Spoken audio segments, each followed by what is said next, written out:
네, 레코딩 시작했습니다. 예, 반갑습니다. 예, 네, 연세대학교 유지훈입니다. 저희들 우리 좀 전에 말씀드렸는데 이게 벌써 5강째입니다. 저희는 5주째 저희들이 논문 쓰는 법 혹은 논문의 리뷰어스 가이드가 어떻게 되는가에 대해서 알아보고 있는데 지난 시간들 저도 하면서 많이 뭐랄까 제 나름대로도 그렇고 좀 기본적인 내용에서도 우리가 챙겨야 될 게 어마어마하게 좀 많음을 또 한 번 더 느꼈고 그 다음에 또 우리가 그런 와중에 또 새롭게 보면서 쉽게 놓칠 수 있는 부분이 어떤 부분인가도 확인할 수 있어서 상당히 좋은 경험이었습니다. 그래서 계속해서 저희들이 이제 조금 더 팀도 이렇게 많이 바뀌고 할 텐데 같이 해주셨으면 좋겠고 네. 이번 주에 제가 발표할 제목은 이 클러스터 어널리시스입니다. 클러스터 어널리시스. 클러스터 어널리시스 자체를 많이 활용하는 경우가 없다라고는 할 수 있는데 그 활용 빈도수가 계속해서 증가하고 있고 특히나 이 데이터 드리븐 어널리시스에서는 이 클러스터 어널리시스의 역할이 점점점 많이 대두되고 있기 때문에 아마 앞으로 저희들이 했던 어떤 뭐 statistical modeling을 베이스로 한 그런 것보다 오히려 뭐 좀 더 많이 주목받지 않을까 싶은 생각이 들어요. 그래서 이 클러스터 어널리시스를 하게 되어서 상당히 기쁘고요. 오늘 그 부분에 관해서 논문을 썼을 때 어떤 부분에 주의해서 해야 되는지 어떤 컴포넌트들을 갖다가 혹은 구색을 맞추어야지 이 리뷰어들이 이해를 잘 할 수 있는지에 관해서 말씀 나누도록 하겠습니다. 우선 이 클러스터 어널리시스라는 것 자체는 이 어떤 그룹핑에 관한 내용입니다. 우리가 데이터 수집된 데이터를 바탕으로 해서 이 사실상 어떤 그룹이 존재할 수 있는지 이 모집단 자체에서 우리가 흔히 모집단을 하나로 보고 그 동일한 성격을 가지는 그런 모집단을 구성해서 우리가 분석을 하는데 오히려 요즘 봤을 때는 이 모집단이라는 것을 하나의 어떤 그룹으로 보고 캐릭터리스틱이 동일하다고 보기에는 상당히 조금 우리가 좀 디비에이션들이 많더라. 그래서 그런 부분을 갖다 좀 더 명확하게 구성하기 위해서 어떤 점이 고려되어야 되는가, 또 어떻게 우리가 그룹핑을 할 수가 있을까, 알려진 건 아니지만 할 수가 있을까에 관한 내용입니다. 그래서 전체적으로 보면은 클러스터링을 한다는 것 자체는 이 어떤 데이터들을 갖다가 분간해내는 그런 식이 되겠죠. 그래서 활용되는 곳은 이겠죠. 뭐 데이터 리덕션 테크닉, 데이터 리덕션 같으면은 우리가 많이 베리어블 포커스도 되어 있는 데서 많이 이야기를 하죠, 그죠? 그래서 굉장히 베리어블들이 많을 때 어떻게 줄여 나갈 것인가, 그 베리어블이 많으면 당연히 파라미터도 많아지고 이 모델 자체가 컴플렉스해지기 때문에 어떤 인프런스에 있어서 상당히 조금 부족한 점이 많을 수도 있는데 그런 부분에 활용되었던 것처럼 이 데이터 테크닉, 데이터 리덕션 테크닉과 연관되어 있다. 여기서 우리 클러스터링 어널리시스를 하게 되면은 이 데이터 리덕션이 베리어블이 아니라 사실상은 어떤 서브젝트의 그런 그 클러스터 즉 서브젝트들의 샘플의 클러스터링이 되어서 샘플이 만약에 1000개가 있었는데 이 그룹들이 뭐 예를 들어서 5개, 10개로 나눠진다. 그러면은 그것처럼 전체의 샘플을 그룹화해서 그 각각의 그룹이 나타내는 캐릭터리스틱을 근간으로 해서 분석하는 곳에 많이 활용되게 되어지고요.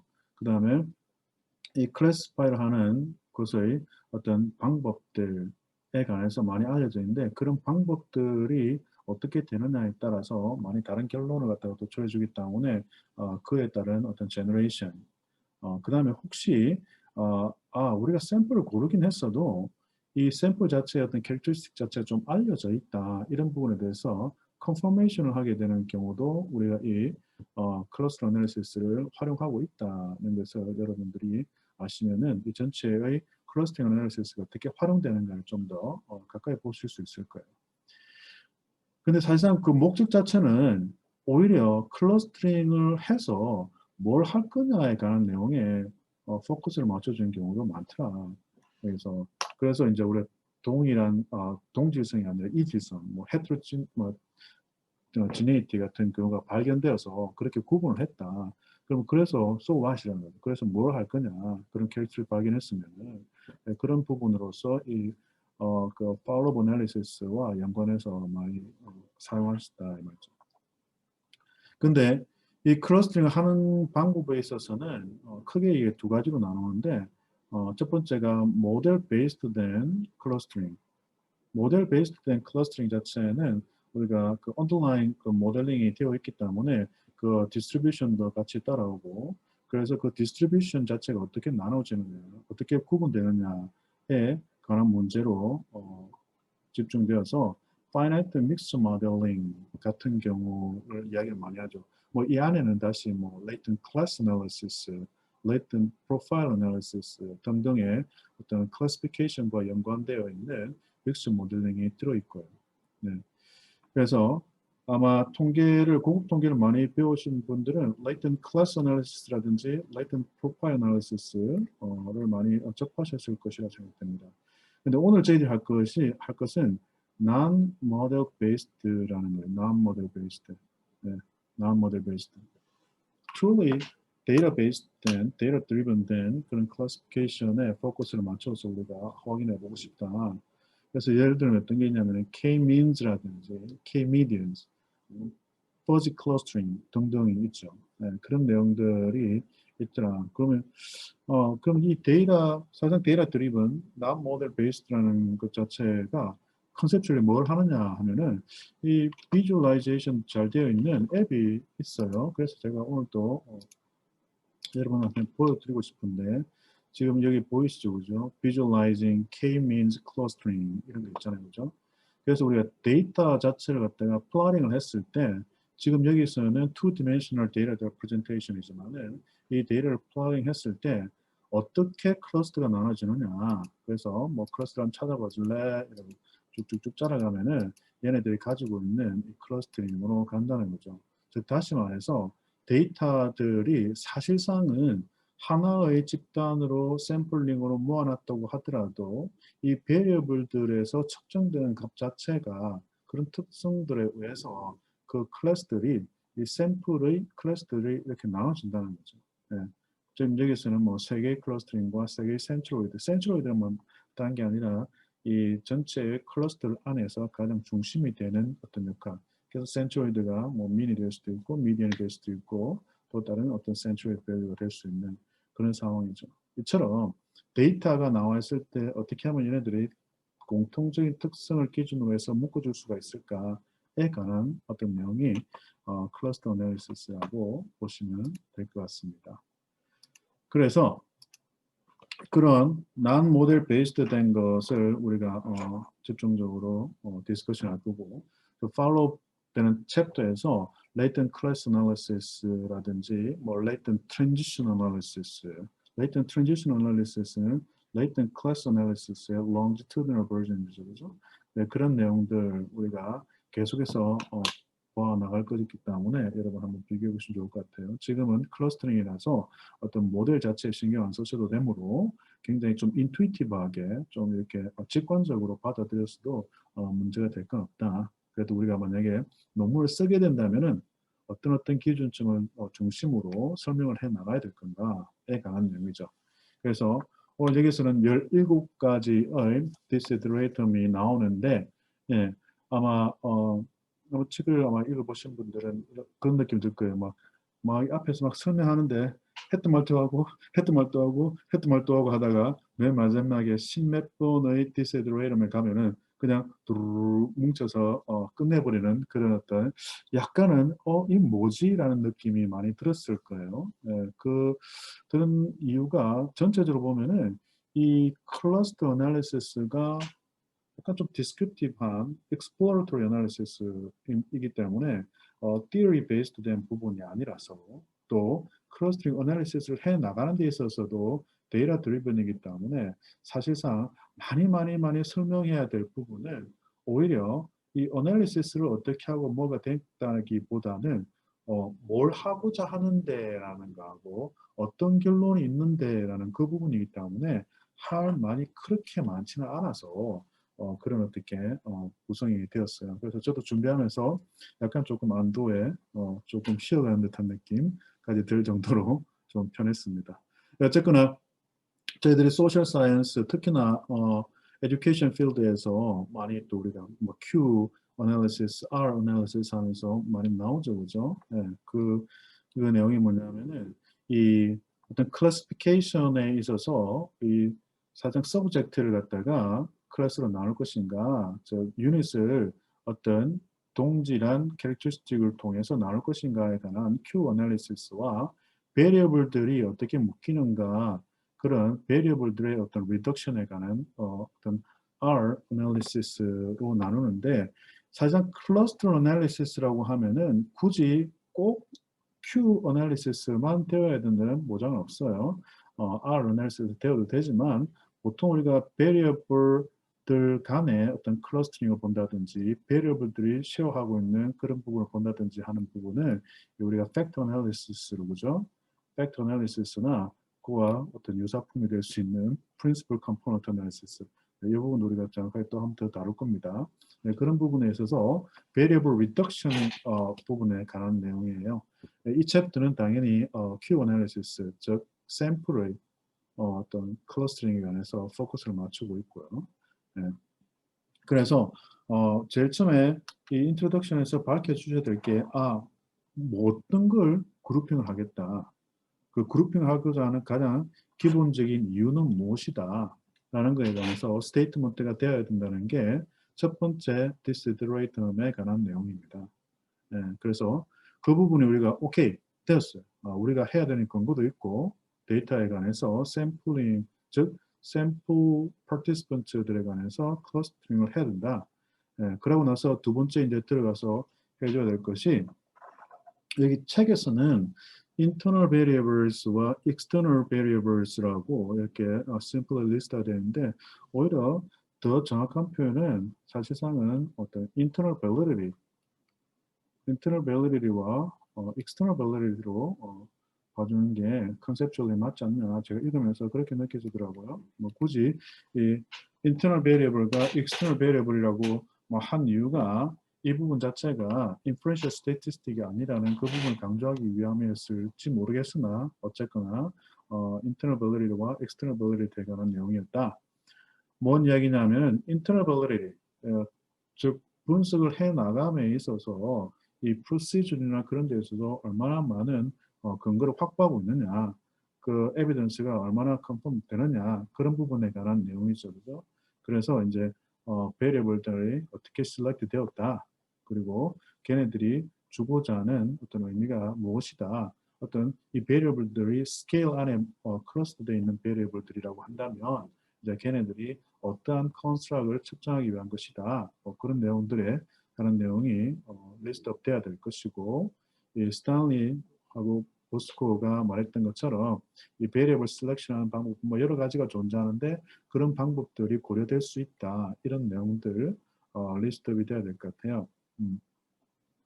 그 다음에 external variables, external validity 같은 경우에는 이 자체가 정말 우리가 뭘 하고 있는지 그 안에 들어있는 내용이 뭔지 뭘 측정하고 있는지 그 부분에 관해서 명확하게 밝혀줘야 된다는 거죠. 네.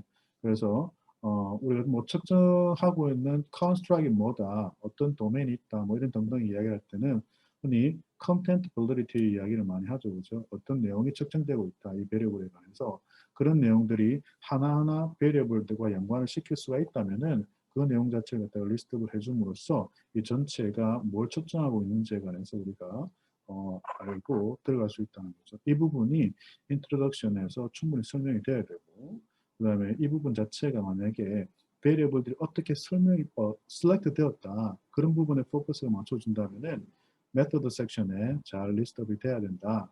이런 내용을 설명하고 있어요. 이 디스이더레이텀 2에서는. 그래서 오케이 그런 부분들이 다 되었어. 그래 되었는데 이 사실상 클러스터링 어널리시스를 할 때 이 클러스터링을 나타내는 이 베리어블들의 레벨 오브 메저먼트, 그 스케일 오브 메저먼트, 이 타입 자체가 뭐가 되냐에 관한 특별한 제한점은 없어요. 즉 뭐 nominal variable 돼도 좋고 ordinal variable 돼도 좋고 인터벌이나 레이시오 베리어블들 돼도 이제 상관은 없다는 건 상관없고 다 하는 방법들이 다 존재하기 때문에.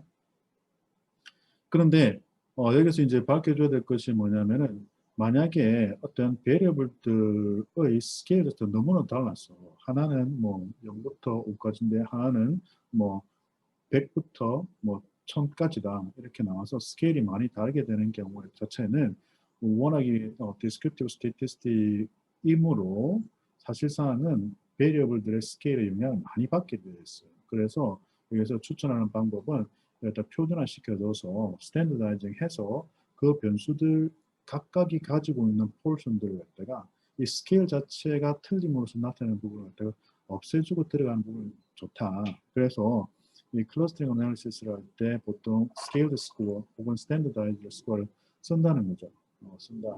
근데 그거 쓰는 건 괜찮은데 그래 쓰다 보면은 컨티뉴스 베리어블들은 뭐 스탠더다이징 해서 뭐 보통 마이너스 3부터 3까지 이런 식으로 나오게 되는 스탠더다이징 했다 이러면 흔히 오판을 한다고 그 자체가 스탠더다이즈 된 스코어가 어떤 노멀리티를 따른다고 이렇게 생각할 수 있는데 그 자체를 따르진 않으므로 그 부분에 대해서 주의를 하셔야 됩니다. 스케일 자체를 갖다가 어드저스트 해주는 거죠. 그 서로 간에 영향력을 줄이기 위해서 스케일을 어드저스트 해주는 것이지 이 자체의 디스트리뷰션을 갖다가 그 스탠더다이징 되어 있는 노멀리티로부터 가져오는 것은 아니다. 네. 그래서 그 부분에 주의를 해야 된다. 그리고 여러 가지 트랜스포메이션의 메서드가 존재하는데 뭐 스탠더다이징 시킬 수도 있고 어떤 우리가 뭐 리그레션에서 봤던 것처럼 어떤 트랜스포메이션 자체를 갖다가 뭐 로그니 안 그러면 익스포넨셜 그런 여러 가지 활용을 할 수 있는데 그 부분을 활용할 수 있는 것들이 많아서 웬만하면은 이 데이터가 굉장히 스큐드 되어 있거나 그렇게 않게 후토스에서 너무 크거나 그렇지 않게 이렇게 구성해주는 트랜스포메이션이 권장되고 있다. 그런데 사실상 그런 모든 걸 커버할 수 있는 펑셔널 폼 자체가 다 존재하지는 않으므로 이것도 역시 연구자의 어떤 디스크레션, 판단에 맡겨지는 경우가 많더라. 그래서 뭐 클러스팅 어널리시스를 해본 제 입장에서는 노멀라이징을 시켜주는 방법이 굉장히 잘 무난하다. 근데 리포트를 할 때 한 번씩 리뷰어들이 이렇게 질문을 해요. 이게 노멀라이즈 된 것이냐 안 된 것이냐 왜 했느냐 왜 하지 않았느냐 이런 등등 이야기를 하는데 그 부분에 관해서 본인이 어드레스 할 수 있을 만큼은 충분히 데이터 익스플로레이션 데이터를 갖다가 많이 고려를 했어야 된다 이런 내용이 여기에 더해지면 좋을 것 같아요. 그 다음에 따라 나오는 디스테레이션 4 같은 경우에는 아까 베리어블들이 뭐 1에서 5까지 하나는 100에서 500까지 이래서 차이가 나가지고 얘네들 갖다가 이 스케일을 갖다 그 동일하게 바꿔주는 부분이 활용된다고 했는데 그 원래 자체의 어떤 의미가 더 강한 게 있을 수 있지 않느냐. 지금 내가 그룹핑을 할 때 이 배리어블 특히 강하다. 근데 다른 배리어블에 비해서 특히 강하다. 그럴 때는 그 강한 배리어블들의 웨이트는 줄 수가 있어요. 자기 자신이. 웨이트는 줄 수가 있다. 안 그러면 강하지 않은 것에 관해서 페널티를 줘도 되고 뭐 either way. 웨이트를 주게 되면은 이 웨이트를 주는 게 대한 저스티피케이션 자체가 반드시 따라와야 된다. 우리가 왜 이게 2배만큼의 어떤 웨이트이 생기느냐, 왜 이게 다른 변수에 비해서 what happen냐, 그런 부분에 관해서 우리가 말을 해줘야 된다는 것이죠. 그래서 이런 부분들 자체는 뭐 팩터 애널리시스나 프린시플 컴포넌트 애널리시스를 할 때 어떤 컨스트럭트 자체와의 연관성이나 그런 데서 약간 어떤 인포메이션을 가지고 올 수는 있겠으나 사실상 여기 이제 클러스터 애널리시스에서 바라는 것은 연구자 자체가 이 베리어블들에 대한 정보를 가지고 있는 것이지 데이터 분석을 통해서 가지고 있는 웨이트는 그렇게 어떤 서제션을 하지 않는 것이다. 왜냐하면 이미 principal component analysis나 factor analysis 썼다는 것 자체가 그 statistical modeling 안에 들어있던 내용을 다 활용했다는 건데 그러면은 어쨌든지 clustering analysis를 할 때 그 analysis의 result 자체에 영향을 미치므로 그런 부분에서는 그렇게 많이 서제션 하는 방법이 아니다라고 나와 있고요. 그래서 웨이트를 줬다고 했을 때는 반드시 무엇 때문에 라는 어떤 내용이 나와야 된다. 뭐 하물며 simply previous research에서 그렇게 밝혀졌다라는 것은 좋은 뭐 예가 될 수도 있겠죠, 그죠? 그 다음에 샘플에 관해서 이야기를 해야 된다. 샘플에 관해서 이야기를 해야 되는 것은 샘플 디스크립티브 스태티스틱은 다른 어널리시스와 똑같아요. 우리가 어떤 샘플이냐, 어떻게 모았느냐, 또 사이즈가 어떻게 되느냐, 그 샘플의 캐릭터리스틱이 어떻게 되느냐, 그런 내용들은 이제 다 똑같은 내용이죠. 그런데 여기서 특히 이 샘플링이 중요한 것 자체가 이게 어떤 컨포머토리 어널리시스가 아니라는 거죠. 인퍼런셜 스태티스틱이 아니라는 거죠. 그래서 우리가 데이터 드리븐 하는 그런 프로시저를 따르기 때문에 정확하게 어떤 샘플이 있는지를 확인해야 되고 오히려 이 파인딩 자체가 어떤 theory 디스트리뷰션을 베이스로 하지 않기 때문에 이 데이터 자체가 주는 stability라든지 generalizability가 중요시 될 수가 있으므로 그런 부분에 어떤 강력한 에비던스를 혹은 레셔널을 제시할 수 있는 그런 어떤 분석 자체가 돼야 된다. 또 그리고 샘플 자체가 그 부분을 갖다가 강화할 수 있는 그런 샘플로 구성되었음을 밝혀줘야 되는 것이 여기서 이제 클러스팅 애널리시스에서 요구하는 것이다. 이렇게 볼 수 있습니다. 네. 반드시 기억해야 될 게 이 클러스팅 애널리시스는 샘플 디펜던트합니다. 샘플 자체가 바뀌어지면 많이 바뀌어져요. 네. 자, 그래서 이제 샘플링을 모았어요. 많이 모았어요. 뭐 우리가 그 오버 파라미터라이제이션 그런 이야기도 많이 하는데 무작정 모았어요. 뭐 많이 모으면 많이 모을수록 좋아요. 많이 모으면 많이 모을수록 좋은데 이 자체가 뭘 하기 위한 것이냐면은 우리가 찾아내는 결론 자체가 스테이블하다는 걸 보여주기 위해서므로 이 전체적인 어떤 파퓰레이션 고려하고 있는 모집단에 관해서 representativeness도 중요하겠지만은 이 어널리시스를 통해서 나온 결론 자체의 스테빌리티도 강화시켜줘야 되는 내용이 더 중요시 될 수가 있고 또 그 샘플링 하다 보면은 어쩔 수 없이 또 미싱 데이터가 나오게 되어 있고 그죠? 그 다음에 아웃라이어들이 나오게 되어 있는 그런 부분이죠. 그런 부분인데 여기서는 데이터 자체에서 미싱이 발생하게 되면은 이 미싱에 관해서는 거의 뭐 list wise deletion을 한다든지 혹은 multiple imputation을 given sample 베이스로 해서 multiple imputation을 해준다는 방법이 있어요. 즉 여기서 말하고자 하는 것은 어쨌거나 저쨌거나 여러분들은 complete한 데이터를 가지고 있어야만 그 클러스팅의 모든 데이터가 활용될 수 있다는 거죠. 그 부분을 갖다가 명심하셔야 되고 그 다음 미싱되는 부분은 어쩔 수가 없는 통계에서 그런 부분이기 때문에 정확하게 미싱이 어디서 발생했는지 왜 발생했는지 그런 부분에 관해서 스테이트 해주시면 충분할 것이다.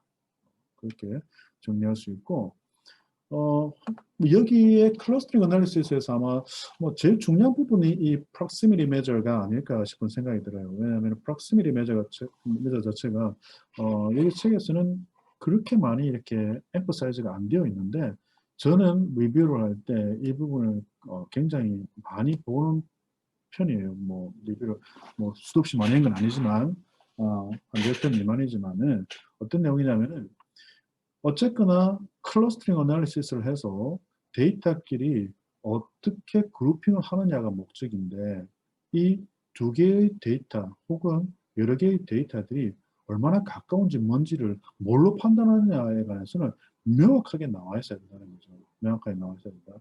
그래서 이 continuous measure다. 예를 들어서 interval ratio measure 같은 경우에는 이 대부분의 데이터 포인트 자체가 어떤 뭐 R to the N, 뭐 N 디멘션에서 데이터로 represent 되기 때문에 Euclidean distance 쓴다든지 그럼 Euclidean distance에서 어떤 variance를 고려해주는 뭐 할라노비스 variance를 갖다 고려해주는 그런 distance를 쓴다든지 whatever 그 distance를 갖다가 define 하는 데는 그렇게 어렵지 않다. continuous measure 같은 경우에는 근데 ordinal 같은 경우에는 우리가 이렇게 해서 좀 심플리 계산을 하기를 이렇게 해요. 이게 continuous measure라고 생각하고 그 전체에 categories minus 1 이런 식으로 구성을 해서 우리가 distance를 측정하는 경우가 많더라. 그래서 여기서 우리가 여기서 이제 유클리디안 메저 되겠죠, 그죠? 근데 뭐 여러분들이 통계하다 보면 이 유클리드 뭐 디스턴스가 유클리디안 메저밖에 없느냐? 뭐 유클리디안 메저가 제가 말해서 L2 놈이다, 뭐 L1 놈이다, 뭐 L3 놈이다, 쭉쭉쭉 나가죠, 그죠? 디스턴스 메저가 뭐 수도 없이 많을 거라고. 그런 것 중에서 우리가 뭘 골랐는지, 어떤 걸 택했는지에 대해서 명확하게 스테이트가 되어 있어야만, 아, 이 사람들은 데이터 간의 거리를 어떻게 측정했구나라는 게 나온다는 거죠. 네. 그런데 이 nominal variable을 가면은 더 힘들어지겠죠, 그죠? 이게 뭐 바이너리 코드가 되니까 0, 1 이런 식으로 나타나니까 걔네들은 과연 이 프록시를 어떻게 할 거냐, 그 0, 1, 0, 1 뭐 이런 식으로 나타나는 것들. 걔네들은 어떻게 할 것이냐, 걔네들은 우리가 뭐 로지스틱 리그레션 어떻게 돌릴 것이냐, 그런 식으로 고민을 해도 조금 도움이 될 것 같아요. 로지스틱 리그레션 같은 경우에는 가장 propensity, probability score로 그 underlying variance의 어떤 continuous variable로 다시 고려해서 해주는 것인데, 그와 같은 것이 될 수도 있고, 또 variable 자체가 yes or no가 여러 개가 있으므로 optimal scaling이라는 방법을 쓸 수도 있어요.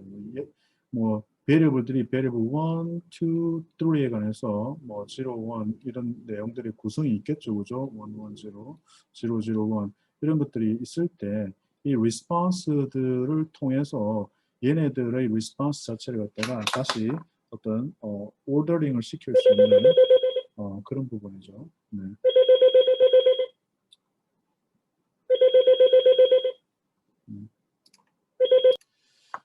네, 그래서 그 부분에 관해서 어떤 similarity나 dissimilarity 에 관한 어떤 메저가 정확하게 측정이 돼야 된다. 그런 부분이 좀 강조가 되었으면 좋겠다는 싶은 생각이 들었었어요. 왜냐면 많은 리서치들이 좀 스킵하고 있는 부분이어서. 그 다음에 클러스터링을 할 때 이 클러스터링 자체가 어떤 목적을 가지느냐, 어떻게 구분하느냐, 이런 부분에 관해서 여러 가지 방법들로 나누어지는데 책에 소개된 것은 이렇게 한 세 가지 정도더라고요. exclusive versus fuzzy 같은 경우, 그 다음에 hierarchical 같은 경우와 non-hierarchical 같은 경우, 이 세 가지 정도로 나눠지는데 이 세 가지는 전체적으로 어프로치하는 방법이기 때문에 이 안에 다 들어갈 것 같아요. exclusive versus fuzzy 같은 경우에는 멤버십, 그러니까 그룹을 나누는 거니까 그룹 나눌 때 hard partitioning이냐, hard partitioning은 이 그룹이 한 곳에만 속하고 다른 곳에는 이제 속하지 않게 되는 그런 hard partitioning이냐, 안 그러면 soft partitioning이냐, fuzzy 같은 경우에는 A 그룹에 속할 확률이 0.7, B 그룹에 속할 확률이 0.3 이렇게 이제 probability로 나눠지느냐에 따라서 우리가 analytic method가 정해지고, 그 다음에 hierarchical 같은 경우에는 이 그룹핑을 해 나가는 게 목적이라면은, 그룹핑을 하는 목적이라면은 디바이스 같은 경우에는 우리가 이렇게 되는 거죠. 이 전체 하나를 가지고 계속 이렇게 그 서브 그룹핑을 갖다가 계속 해 나가는 방법이에요. 서브 그룹핑에서 계속 해 나가서 얘네들은 어떻게 되느냐를 갖다가 보는 것이 디바이스고, 그 다음에 agglomerative, agglomerative, 제가 실수를 하지 않게 천천히 읽겠습니다.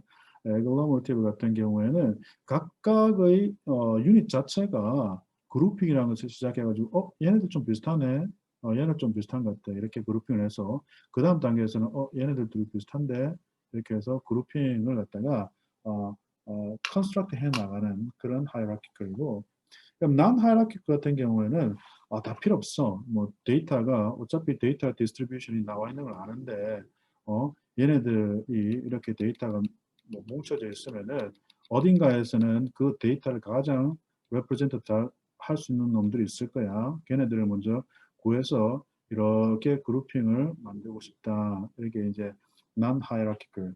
이게서 이 스타라는 것들이 보통 우리가 말하는 센트로이드가 되는 거죠, 그죠? 센트로이드. 센트로이드를 갖다가 잡아줌으로써 이 센트로이드를 잡아줘가지고 얘네들 갖다가 차단나가는 거. 이 센트로이드를 잡아주는 것이랑 그 다음에 디스턴스를 갖다가 approximity measure를 활용해서 이 가장 옵티멀한 방법을 갖다 찾아내는 자체가 이 클러스터링 어널리시스의 대부분이다.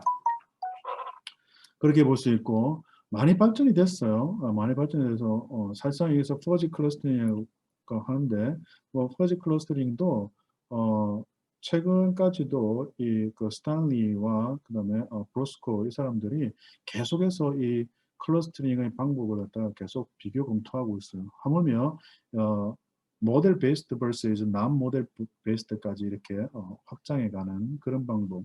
뭐 최근에 들었던 것은 이게 2017년도 페이퍼의 Psychological Method에도 이런 방법들이 비교가 나올 정도로 지금 많이 되어 있고, 뭐 저도 마찬가지로 이 fuzzy clustering을 활용해서 다른 statistical modeling인 generalized structured component analysis에서 이 그룹핑 자체가 어떻게 되는가를 갖다가 한 것도 이번 여름에 발표가 되어서 계속해서 이렇게 방법들이 개발이 되고 있더라. 그래서 그렇지만 이 전체적으로 나누는 이 세 가지 방법의 큰 틀은 많이 벗어나지는 않는 것 같아요. 그래서 준비 다 됐어요. 그래 이제 뭐 클러스팅을 했어. 클러스팅 해서 다 찾았단 말이죠. 찾았을 때 이 찾아내는 내용이 만약 하이라키크를 이용했다면은 이게 우리가 덴드로그램이라고 이 자체가 지금 뭐 이렇게 묶여서 이렇게 되는 어떤 덴드로그램들이 나와요. 그걸 갖다가 우리가 그룹핑을 갖다 보여주는 그런 부분들이 있고 쭉 따라가서 그다음에 그 내용 자체가 너무나도 서브젝티브하기 때문에 뭐 이렇게 나눴다 그러는데 도저히 나누고 나서 인터프리테이션 하는 거는 make sense 하겠으나 나누어지는 자체가 너무나도 블랙박스 같은 느낌이 막 많이 드는 경우가 있단 말이죠. 그래서 굉장히 서브젝티브한 그런 경우가 많은데 그 부분을 갖다가 조금 더 설명하기 위해서 시뮬레이션 베이스드 우리가 찾은 게 그냥 찾은 게 아니야. 만약에 이것들 제너레이터에서 다시 하더라도 비슷한 결론이 나와. 이런 식으로 시뮬레이션 베이스드 된 클래시피케이션 자체가 좀 더 레셔널을 줄 수가 있다. 이렇게 이야기하기도 하고 또 non-hierarchical 같은 경우에는 오히려 우리가 formal hypothesis testing을 막 써요. 이래가지고 이 그룹이 몇 개라고 했는데 그게 제일 옵티멀해. 다른 게 하나 더 많거나 하나 더 작은 것은 옵티멀 하지 않아. 물론 거기에 대한 크리테리아나 인덱스가 존재하겠죠. 그죠? 걔네들을 비교하면서 formal hypothesis testing을 써서 전개하는 사람도 있고 그 다음에 저는 뭐 R square 설명된 variability를 중심으로 어떤 게 더 설명이 많이 됐냐 작게 됐냐를 기준으로 해서 이 전체적으로 몇 개가 있어야 된다는 것도 밝혀 나가기도 하고 그래서 그런 부분들이 파이널 클러스터링 솔루션이 어떻게 찾아졌는 거에 관한 설명이 반드시 필요하다. 그렇게 말씀드릴 수가 있고요. 그 다음에 replicability와 validity 이거는 뭐 비단 여기 클러스터링 어널리시스뿐만 아니라 딴 데 가더라도 많이 드러나는 것이죠. 이제 replicability 같은 경우는 너네들이 그렇게 3개다 4개다 찾았는데 정말 그게 어떻게 다른 데서도 그렇게 다시 나타날까? 샘플 디펜던트 하기 때문에 너네들 샘플에만 관해서만 그런 게 아니냐. 샘플이 바뀌면 다시 바뀌는데 뭔 의미가 있겠느냐. 네, 그런 이야기를 할 수가 있다는 거죠.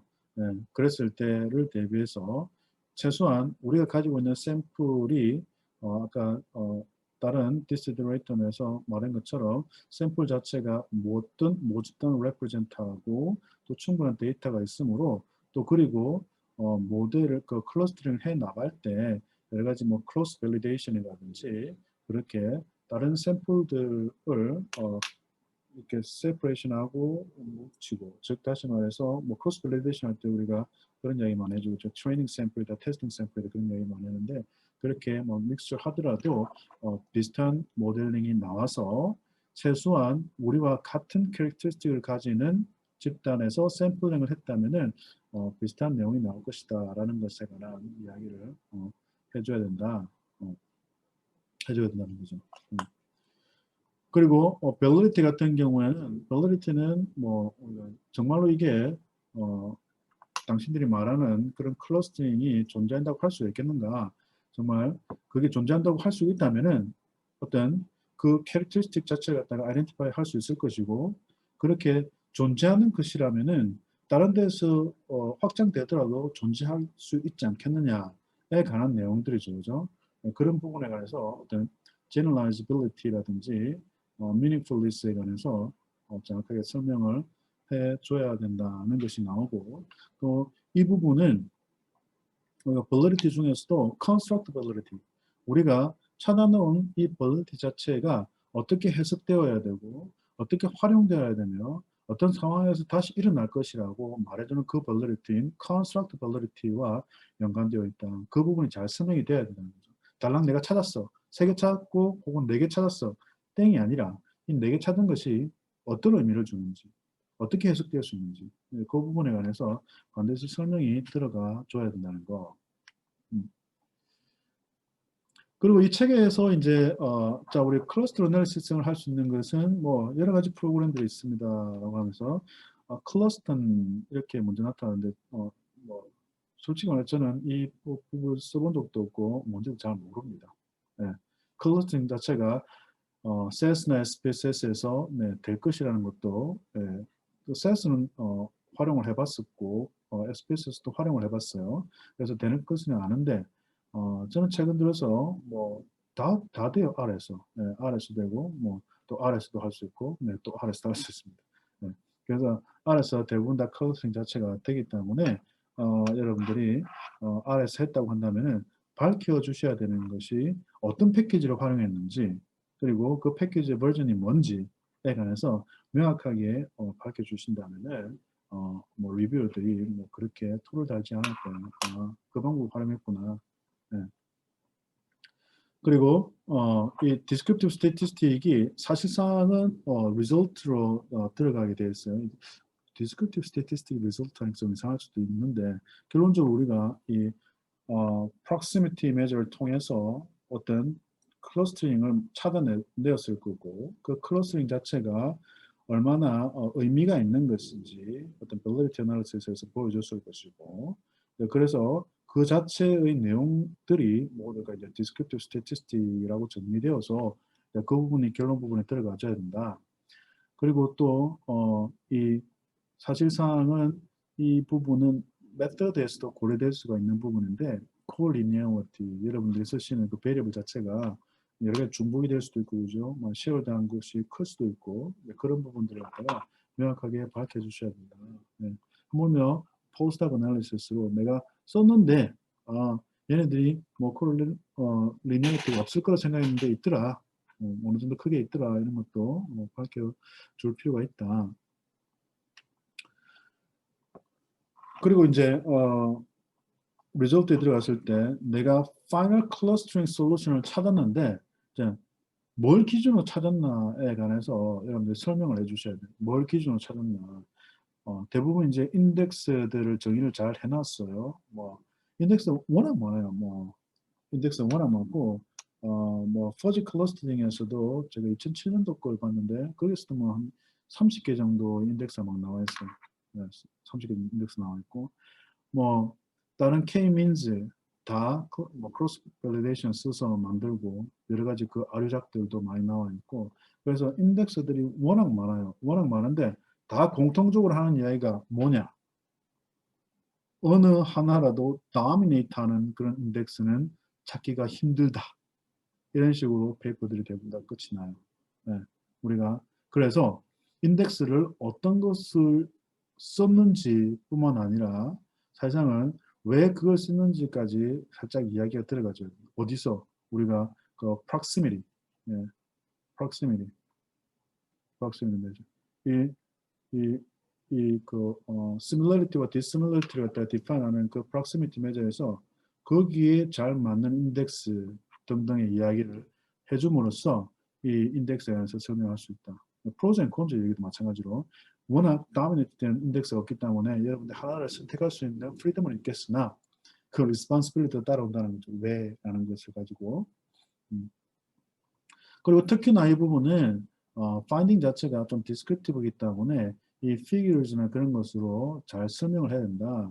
그래서 figure를 갖다가 뭘로 이야기를 많이 하냐면은 continuous measure 같은 경우에는 mean plot을 보여준다든지 그 다음에 nominal variable 같은 경우에는 probability 프로파일들을 보여준다든지 그 클러스터의 프로파일들을 갖다가 보여줘서 얘네들이 나타나 있음을 비주얼라이제이션 해주고 그 다음에 그 부분을 기점으로 해서 인터프리테이션에 들어가줘야 된다는 거죠. 인터프리테이션 들어가줘야 된다.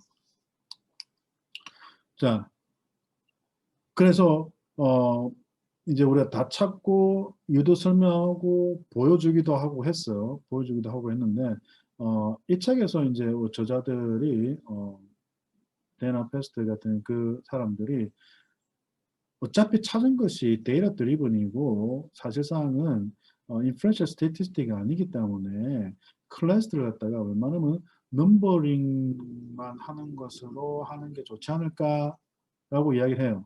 넘버링. 클래스 1, 클래스 2, 클래스 3 해놓고 그 내용 가지고 적당히 이제 해석을 해라는 식으로 저는 받아들여지던데 저는 약간 조금 다른 생각을 하고 있는 것이 어차피 우리가 클러스터링을 한다는 것 자체도 이 클러스터가 가지고 있는 캐릭터스틱이 뭔지를 설명해 줘야 되는 부분인데 그걸 설명하다 보면은 이 클러스터들이 가지고 있는 특성들이 하나로 묶일 수가 있고 그 부분에 관해서는 네이밍도 충분히 할 수 있다라고 판단해요. 그리고 이 브로스코, 그 다음에 셔먼, 스타인리 이 사람들이 이 여러 가지 K-means나 fuzzy나 그런 클러스터링 메터드를 갖다 비교하면서도 그 내용을 그 캐릭터리스틱을 갖다가 이렇게 설명하고자 한다는 거죠. 네. 그래서 굳이 네이밍 자체를 갖다가 안 해야 된다라고 할 필요는 없다는 거죠. 자기가 보고 이 캐릭터리스틱 자체가 프로파일을 통해서 나타나는구나 정확하게 리스트 해주시면 된다. 네. 그리고 저도 그 스타인리와 브로스코에 동의하는 게 클러스터링 자체가 지금 클러스터 애널리시스하고 그 다음에 모델 베이스드 된 거하고 이게 완벽하게 이렇게 세퍼레이트 되진 않아요. 저도 이랬다가 동시에 모아서 그렇게 하는 방법을 추구하고 있는데 아까 제일 처음에 들어서기 할 때 어떤 내용을 말했었냐면은 클러스터링 자체가 사실상 클러스터를 알아보는 것도 중요한 목적이긴 하지만 그 나눠진 클러스터를 통해서 어떤 연관성을 플랜드 애널리시스 그 차후에 어떤 애널리시스까지 연결시킬 수 있다 이런 내용이 나오잖아요. 그죠? 그런 부분을 강조해서 저도 이렇게 스트럭처 퀘션 모델링 그런 부분에 임플리먼트 하고자 하기 때문에 그러기 위해서는 이 네이밍 자체가 어떻게 보면은 어떤 선택의 조금 더 또 강한 의미 필수가 될 수도 있지 않겠나. 그래서 전체적으로 이분들이 말하는 것에서 넘버링 자체로만 끝이 나야 된다. 넘버링 자체로 끝이 나는 것이 다른 것보다 더 좋다. 그 부분을 살짝 동의하지만은 넘버링만으로 해야 된다는 거에 관해서는 아마 그렇게 고려하실 필요가 없다.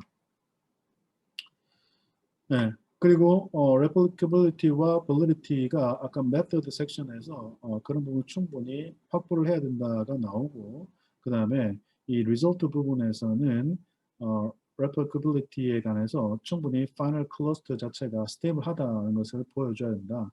보여준 방법은 cross validation을 갖다 쓰기도 하고 그걸 좀 더 modify 된 부분을 갖다가 쓰기도 하고 그렇게 하죠.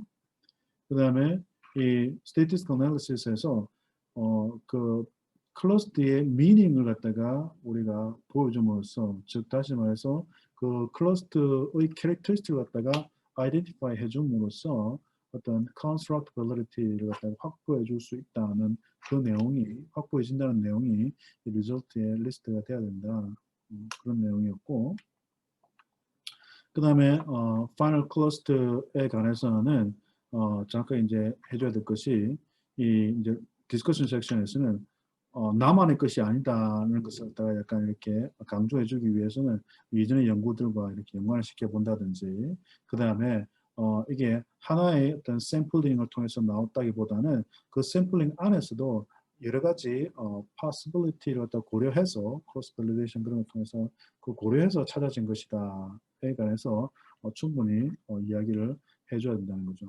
그리고 이 부분 자체가 여기 저자들도 한 것처럼 우리가 validity 배우면서 제일 먼저 배우는 게 validity 자체는 어떤 스코어로 딱 estimation 하는 부분이 아니라 validate하는 procedure로 이해를 한다. 그래서 never ending story다.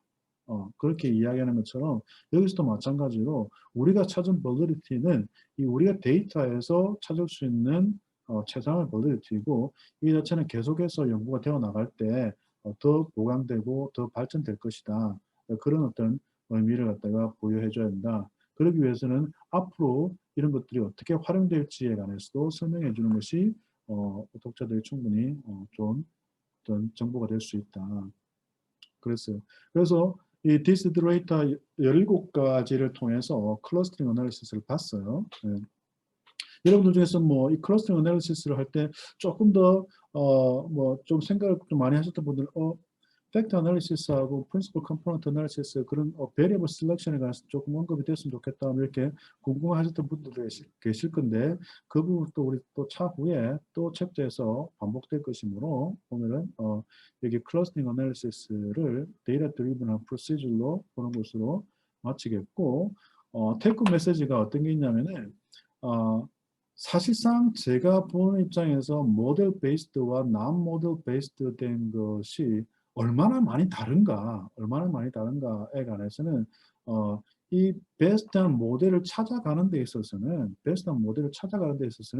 동일하지 않나. 예, 우리가 어떤 캐릭터스틱이 있다 없다 그 클러스팅 하는 데서는 동일하지 않나 이런 생각을 하게 되었고 물론 모델 자체가 어떤 디스트리뷰션이 생겨서 할 수는 있겠으나 우리가 믹스 모델링 같은 경우에는 we don't know what's gonna be true가 모르니까 그죠. 그런 부분에 있어서는 conceptually 이게 남 모델 베이스들을 갖다가 너무 격화시키는 필요는 없다. 그 부분을 강조하고 싶었고 그다음 validity 같은 경우에는 우리가 모든 statistical 모델링 자체는 사실상 validity 이슈로 넘어간다. 그래서 어떤 generalizability 혹은 validity로 이렇게 확보될 수 있는 내용들이라면은 그 내용 자체만으로도 어떤 리서치 의미가 충분히 살릴 수 있다. 이런 걸 기준으로 해서 이렇게 마무리를 짓도록 하겠습니다. 네, 오늘 제 강의는 클러스터 애널리시스는 여기까지 하고요. 네, 그리고 다음 주에는 또 다른 주제로 뵙도록 하겠습니다. 그럼 강의 녹화는 여기서 멈추도록